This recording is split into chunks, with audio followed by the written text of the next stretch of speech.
আসসালামু আলাইকুম। সংবাদে আপনাদের সবাইকে স্বাগত জানাচ্ছি। আমি ফিরোজ তোহা। শুরুতেই আরবে কেবলস সংবাদ শিরোনাম। পুরোদমে মধ্যপ্রাচ্যে চলছে যুদ্ধ, আর এরই মাঝে আমাদের হাতে এসে পৌঁছেছে এই যুদ্ধের সর্বশেষ গুরুত্বপূর্ণ সবথেকে তাজা আপডেট সংবাদ আপনাদের জানিয়ে দিব। প্রথমেই জানাবো, গাজায় দখলদার বাহিনীর বর্বর হামলায় আরও ৭২ জনের প্রাণহানি। দখলদার বাহিনীর হামলায় ফিলিস্তিনের গাজায় একদিনে অন্তত নতুন করে ৭২ জন নিহত হয়েছে, আহত হয়েছে আরও অন্তত ৩১৪ জন। আজ এক বিবৃতিতেই তথ্য জানিয়েছে গাজার স্বাস্থ্য মন্ত্রণালয়, খবর আনাদুলো এজেন্সির। এরপর জানাবো, ট্রাম্পের মধ্যস্থতায় আর্মেনিয়া আজারবাইজানের শান্তি চুক্তি। ওয়াশিংটন ডিসিতে যুক্তরাষ্ট্রের প্রেসিডেন্ট ডোনাল্ড ট্রাম্পের উপস্থিতিতে আর্মেনিয়ার প্রধানমন্ত্রী এবং আজারবাইজানের প্রেসিডেন্ট এক ঐতিহাসিক শান্তি চুক্তিতে স্বাক্ষর করেছেন। ৪ দশকেরও বেশি সময় ধরে চলা উত্তেজনা ও সংঘাতের অবসান ঘটাতে আজ হোয়াইট হাউসে আয়োজিত ওই অনুষ্ঠানে দুই দেশ নতুন অধ্যায়ের সূচনা করেছেন। এদিকে ফিলিস্তিনকে রাষ্ট্র হিসেবে স্বীকৃতি দেবে না যুক্তরাষ্ট্র। ফিলিস্তিনকে রাষ্ট্র হিসেবে স্বীকৃতি দেওয়ার কোনো পরিকল্পনা নেই মার্কিন যুক্তরাষ্ট্রের। উল্টো ফিলিস্তিনি স্বাধীনতাকামী সংগঠন সশস্ত্র গোষ্ঠীকে ধ্বংস করাই জরুরি বলে মনে করছে যুক্তরাষ্ট্র। ব্রিটিশ পররাষ্ট্রমন্ত্রী ডেভিড লামির সঙ্গে এক বৈঠকে এমনটাই মন্তব্য করেছেন মার্কিন প্রেসিডেন্ট জেডি ভ্যান্স, খবর তাসের। এদিকে যুদ্ধবিরতি লঙ্ঘন করে লেবাননে দখলদার বাহিনীর হামলা, নিহত ২৪৫। লেবাননে গত বছরে যুদ্ধবিরতি চুক্তি কার্যকর হওয়ার পর থেকে এখন পর্যন্ত ইহুদিবাদীদের হামলায় ২৪৫ জন নিহত হয়েছে, আহত হয়েছে ৫১৬ জন। ২০২৪ সালের নভেম্বরে যুক্তরাষ্ট্র এবং ফ্রান্সের মধ্যস্থতায় দখলদার বাহিনী লেবাননের সশস্ত্র বাহিনীর সঙ্গে একটি যুদ্ধবিরতির চুক্তিতে পৌঁছায়। লেবাননের সংবাদপত্র আন নাহার এক প্রতিবেদনে জানিয়েছে, যুদ্ধবিরতি চুক্তি ইসরায়েল বারবার লঙ্ঘন করেছে। এবং সর্বশেষ জানাবো, ফরিদপুরের শীর্ষ সন্ত্রাসী গোলাম নাসেরকে ঢাকায় গণধোলাই দিয়ে গ্রেপ্তার করল পুলিশ। ফরিদপুরের অন্যতম শীর্ষ সন্ত্রাসী জেলা শ্রমিক লীগের সভাপতি গোলাম নাসেরকে গ্রেপ্তার করেছে পুলিশ। আজ ১১টায় তাকে ফরিদপুর আদালতে নেওয়া হলে আদালত তাকে জেল হাজতে পাঠান। এর আগে দুপুরে রাজধানীর পল্লবীতে স্থানীয় জনতা গোলাম নাসেরকে গণধোলাই দিয়ে পুলিশে সোপর্দ করেছে। প্রিয় দর্শক, এতক্ষণ শুনছিলেন সংবাদ শিরোনাম, এবারে বিস্তারিত। তবে তার আগে বন্ধুরা, অনুরোধ থাকবে সংবাদটিতে একটি লাইক দিন। এই চ্যানেল আপনি নতুন হয়ে থাকলে আমাদের সংবাদটি দেখতে দেখতে চ্যানেলটি সাবস্ক্রাইব করে রাখুন। কমেন্ট করে বন্ধুরা আপনার মূল্যবান মতামত জানিয়ে দিন আপনি বিশ্বের কোন দেশ থেকে বা বাংলাদেশের কোন স্থান থেকে আমাদের সংবাদটি দেখছেন এবং শুনছেন। আর বন্ধুরা, এই সংবাদটি আপনার সোশ্যাল মিডিয়া ফেসবুকে শেয়ার করে বন্ধুদেরও দেখার সুযোগ করে দিন। আর ফিলিস্তিন যুদ্ধে আপনি যদি নিরীহ ফিলিস্তিনদের ভালোবেসে থাকেন বন্ধুরা, কমেন্টে ইয়েস লিখে বিশ্ববাসীকে জানিয়ে দিন। এবারে বিস্তারিত। ফিলিস্তিনের দখলদার বাহিনীর হামলায় আরও ৭২ জনের প্রাণহানি।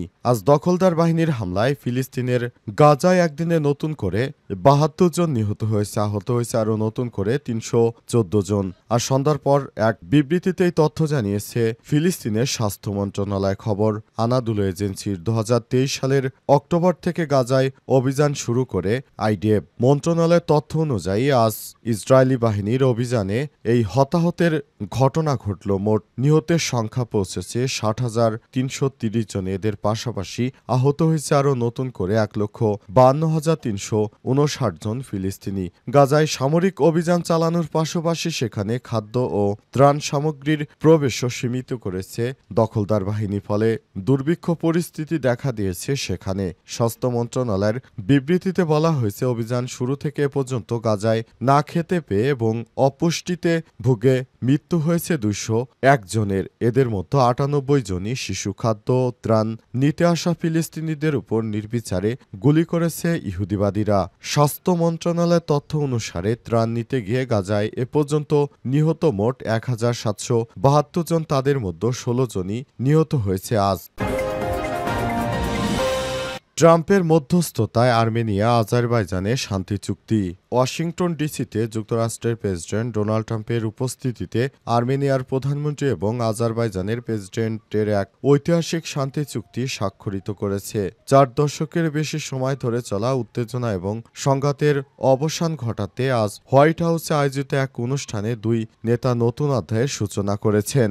আজ যুক্তরাষ্ট্রভিত্তিক গণমাধ্যম এনবিসি নিউজের এক প্রতিবেদনে এই তথ্য জানানো হয়েছে। চুক্তি স্বাক্ষর শেষে আজারবাইজানের প্রেসিডেন্ট ইলহাম আলিয়েভ ও আর্মেনিয়ার প্রধানমন্ত্রী নিকোল পাশিনিয়ান করমর্দন করেছেন। এই মুহূর্তে ঐতিহাসিক বলে বর্ণনা করেছেন মার্কিন প্রেসিডেন্ট ডোনাল্ড ট্রাম্প। তিনি বলেন, এটি দীর্ঘ সময় নিয়েছে। চুক্তির আওতায় আজারবাইজানকে তার নখিসেভান বিচ্ছিন্ন অঞ্চলটির সঙ্গে সংযোগ স্থাপনের জন্য একটি নতুন ট্রানজিট করিডোর নির্মাণ করতে দেয়া হবে। Trump route for international pace and নামের এই করিডোরে রেল, গ্যাস ও গ্যাস পাইপলাইন এবং ফাইবার অপটিক লাইন স্থাপন করতে দেয়া হবে। করিডোরটির উন্নয়নের পূর্ণ অধিকার পাবে যুক্তরাষ্ট্র, যা আঞ্চলিক বাণিজ্য এবং জ্বালানি সরবরাহ ও যোগাযোগের নতুন সম্ভাবনার দ্বার উন্মোচন করল। হোয়াইট হাউসে আয়োজিত অনুষ্ঠানে দুই নেতা এই চুক্তিকে শান্তি এবং সমৃদ্ধির রোডম্যাপ বলে অভিহিত করেছেন। তাদের আশা, এটি শুধু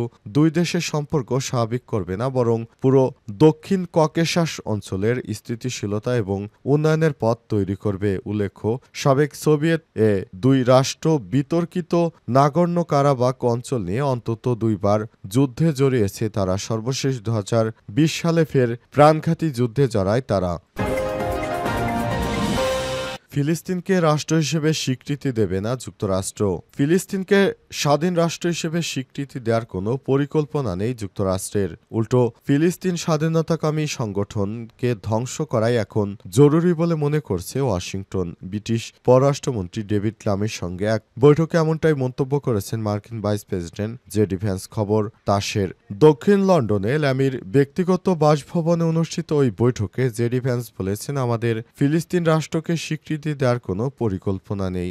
আমার তো বুঝতেই কষ্ট হয় ফিলিস্তিন রাষ্ট্র স্বীকৃতি দেয়া বলতে আদৌ কি বোঝায়, কারণ সেখানে কার্যকর কোনো সরকারই নেই। যুক্তরাজ্যের ফিলিস্তিনকে স্বীকৃতি দেওয়ার সম্ভাবনা প্রসঙ্গে ভ্যান্স বলেন, এটা এমন একটি বিষয় যা নিয়ে আমাদের আলোচনা করতে হবে। স্বাভাবিকভাবেই যুক্তরাজ্য তার নিজের সিদ্ধান্ত নেবে। তবে প্রেসিডেন্ট ট্রাম্প যা পরিষ্কার করে বলেছেন, ইসরায়েল ও গাজার বর্তমান পরিস্থিতি আমাদের দুটি স্পষ্ট লক্ষ্য রয়েছে। প্রথমত, আমরা নিশ্চিত করতে চাই যে সশস্ত্র গোষ্ঠী যেন আর কখনোই নিরীহ ইসরায়েলি নাগরিকদের উপর হামলা চালাতে না পারে, যা সশস্ত্র গোষ্ঠীকে সম্পূর্ণ ধ্বংসের মধ্য দিয়েই তা সম্ভব বলে আমরা মনে করি। দ্বিতীয়, প্রেসিডেন্ট গাজায় ভয়াবহ মানবিক সংকটের চিত্র দেখে গভীরভাবে বিচলিত হয়েছে। তাই আমরা চাই এই মানবিক সমস্যা সমাধান করা হোক।